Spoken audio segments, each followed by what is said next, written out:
एगो हमार गीत बटे जौन गोले बड़ा पवन सिंह, लेकिन सिनेमा हम खेसारी नहीं। एक सिंगर कलाकार के पवन सिंह अपन आवाज दिले बड़ी और फिल्म के नाम लहू के दो रंग। गीत हमार लिखल है। अब गीत के लाइन सुन। रूपवा सलोना ए धनिया मन करे निहारत रही। रूपवा सलोना ए धनिया मन करे निहारत रही। अखिया के राहे तस्वीर तो हर, अखिया के राहे तस्वीर तो हर दिल में उतारत रही।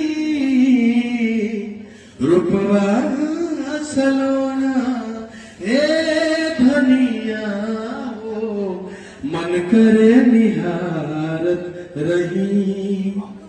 कौन सुघराई तोहरा रूपवा के बाद बा, धरती पर उतरल जैसे पूनम के चांद बा। कौन सुघराई तोहरा रूपवा के बाद बा, धरती पर उतरल जैसे पूनम के चांद बा। ओढ़नी बदरिया बन के सवरिया, ओढ़नी बदरिया बन के सवरिया हम ही सवारत रही। रूपवा सलोना ए धनिया वो मन करे निहारत रही। हाय मन करे निहारत रही। लेकिन आजकल के प्यार कुछ अजब हो गई। आजकल के प्यार अजब हो गए। पहले रहे 100 साल पहले हमें तुमसे प्यार था, आज भी है कल भी रहे, अब होता झलक दिखला जाए। एगो आदमी कहता तोहरा मोहब्बत में जिंदगी तबाह कर लेती,